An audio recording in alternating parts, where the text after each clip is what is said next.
There are secrets that powerful people spend their entire lives keeping buried. They pay for silence, call in favors, and surround themselves with loyal staff who know better than to speak out of turn. For decades, Camilla Parker Bowles did exactly that. She moved through the upper circles of British society with a careful smile and practiced ease, and the world accepted the version of her that the palace chose to present. But something has changed. In the past several weeks, quiet conversations between senior royal insiders and people who have known Camilla for years have begun to surface. Not in the press, not yet, but in the rooms where these things are discussed in hushed tones, the mood has shifted considerably. And what is coming to light is making some of the most composed people inside Buckingham Palace deeply, genuinely uncomfortable.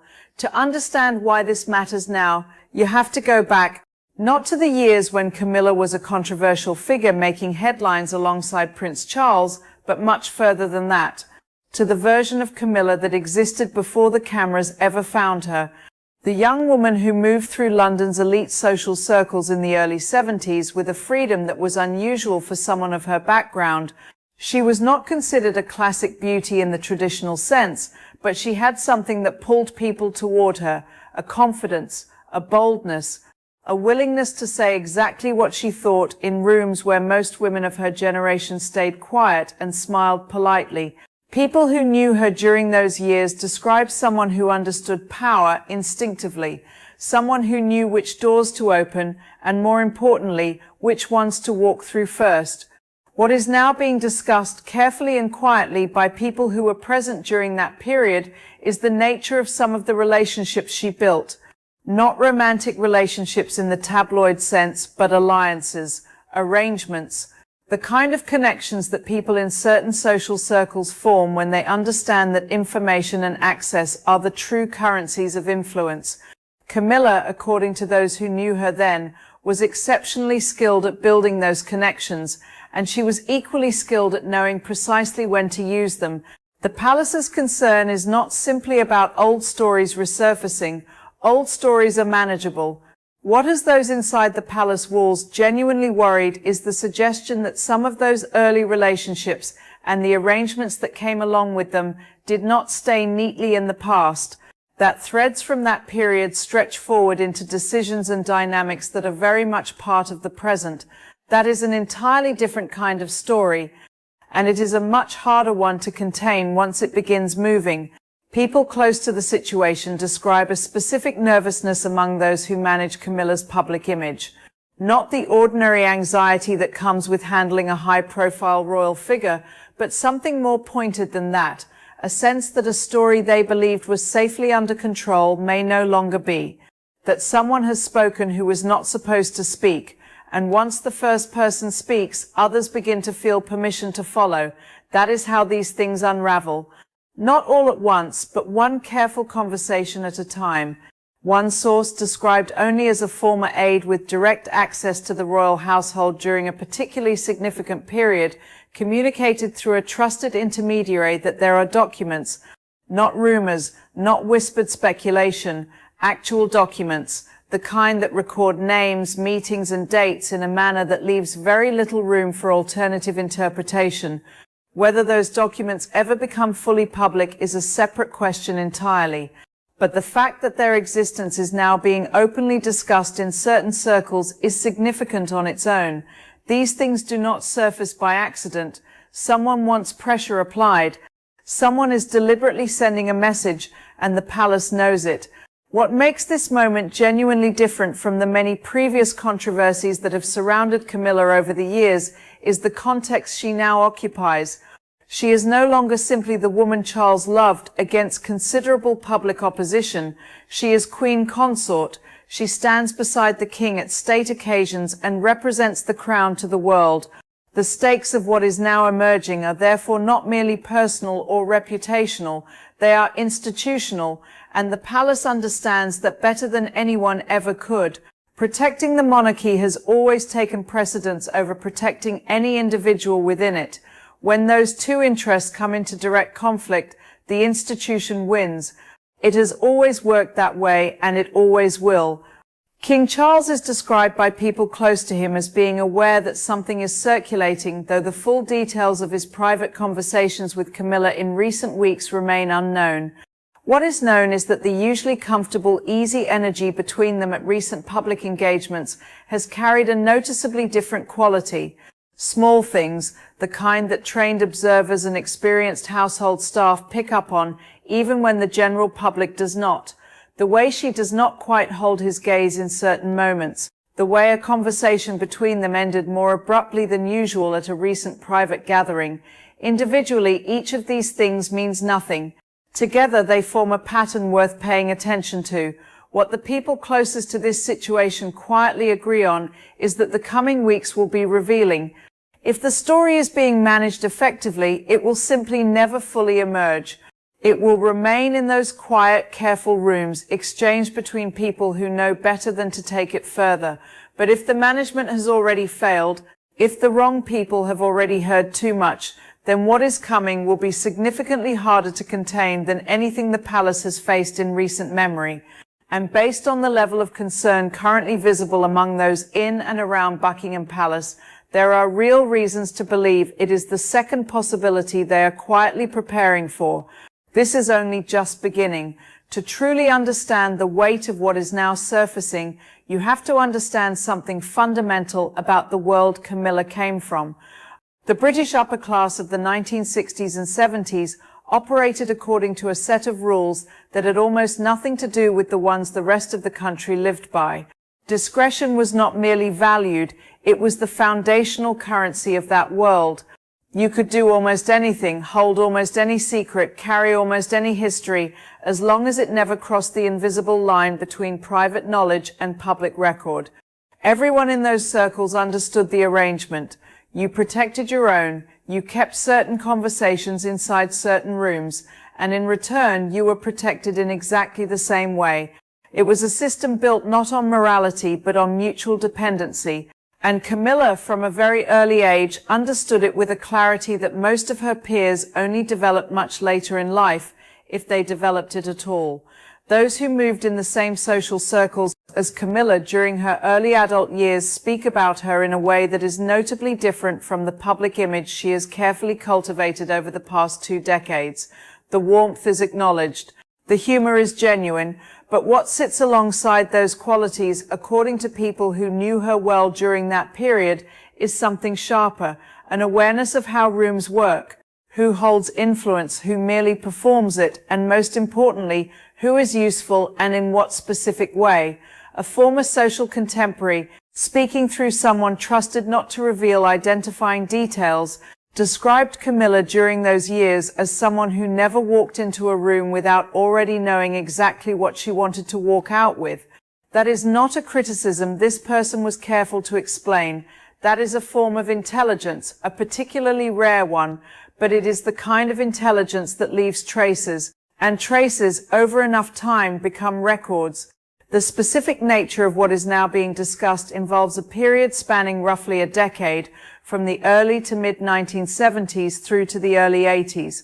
During that time, Camilla maintained connections to several individuals whose names carry significant weight even now, people whose influence extended well beyond the aristocratic social scene and into realms that were considerably less comfortable for the palace to be associated with.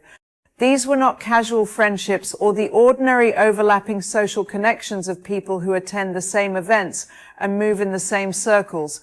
According to those with direct knowledge of the period, some of these relationships were maintained with a specific and deliberate purpose, favors exchanged. What has always protected Camilla from the full weight of this history being examined is the loyalty of those who shared those rooms with her. The code of that world, the deep instinct toward mutual protection, held firmly for a very long time. People who knew things chose silence, not out of affection necessarily, though in some cases affection was genuinely present, but out of the understanding that speaking meant exposing not only Camilla but themselves. That mutual exposure was the lock that kept everything in place, and for decades that lock held. What appears to have changed is that several of the key figures from that period have now either passed away, or have reached a stage of their lives where the traditional calculations no longer apply in the same way. When the threat of mutual exposure loses its force, the silence it once enforced begins to loosen.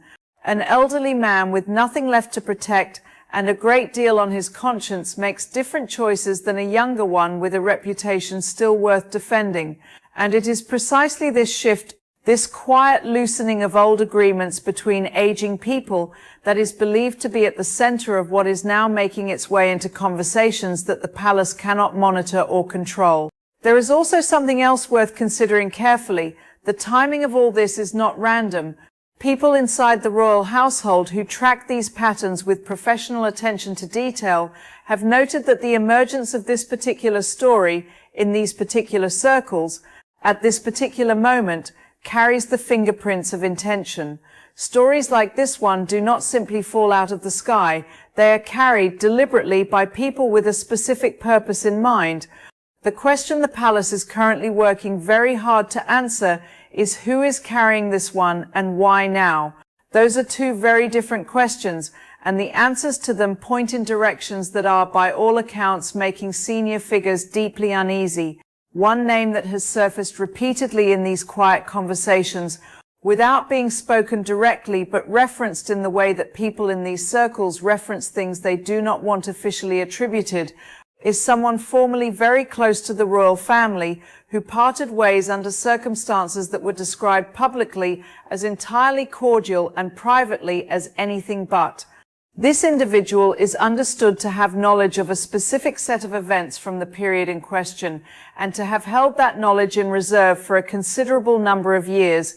Whether this person is now the source of what is circulating, or merely one node in a larger and more complicated network of disclosure, is something that cannot be confirmed at this stage. But their name appearing in this context is not something that those tracking the story are treating as coincidental. For Camilla herself, the challenge of this moment is unlike anything she has previously navigated. She has survived public hatred, a painful divorce, years of being cast as the villain in one of the most scrutinized love stories of the 20th century, and eventually emerged on the other side of all of it as Queen Consort. She has shown repeatedly and without question that she is capable of absorbing enormous pressure without visibly breaking. But this is a different kind of pressure. This is not the public directing anger at her for choices that were always visible. This is the private world, the world she always believed she had secured, beginning to move in ways she cannot fully predict or control. And that, for someone who has spent her entire life knowing exactly which doors to walk through, is perhaps the most disorienting experience of all. Inside the palace, there is a particular kind of meeting that happens when something of this nature begins to move. It does not appear on any official schedule. There are no minutes taken, no records kept of who was present or what was said. It happens in the kind of room where phones are left outside and the people gathered have known each other long enough to speak, without the careful diplomatic wrapping that characterizes every other conversation they have during the working day. These meetings are rare. They are called only when something cannot be handled through the ordinary channels of royal crisis management. The fact that such a meeting is understood to have taken place in recent weeks tells you more about the seriousness of what is circulating than almost anything else could. The people in that room would have been weighing a specific and uncomfortable set of options. Engaging with the story directly carries its own risks.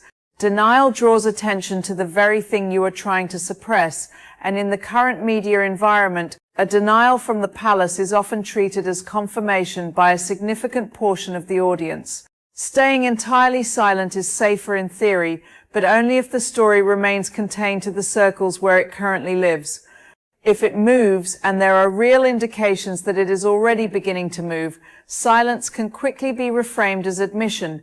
The third option, the one that palace strategists have historically been most comfortable with, is controlled release, allowing a version of the story to emerge through friendly channels in a form that is carefully shaped and stripped of its most damaging elements. But that approach requires knowing exactly what the full story contains, and right now there is genuine uncertainty about precisely how much has already been disclosed and to whom. What complicates everything further is the position of King Charles. Those who understand the dynamics of his relationship with Camilla describe a man who has spent the better part of 5 decades loving her in a way that has defined his entire personal history. He chose her at extraordinary cost. He waited for her through years of public hostility and institutional resistance. She is not simply his wife. She is, in a very real sense, the central choice of his life. The idea that her past could now become a liability not just to her but to the crown he has only recently assumed, and to the legacy he is only beginning to build, is the kind of thing that would sit very heavily on a man of his particular emotional architecture.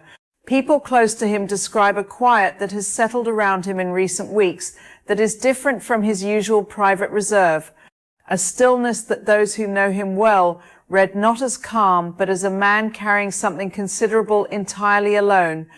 There are those within the extended royal network who have watched all of this unfold with something closer to grim recognition than surprise, not because they knew specifically what is now emerging, but because they understood, in the way that people who have spent their lives inside these institutions understand things, that the version of Camilla that the public was given was always an edited version.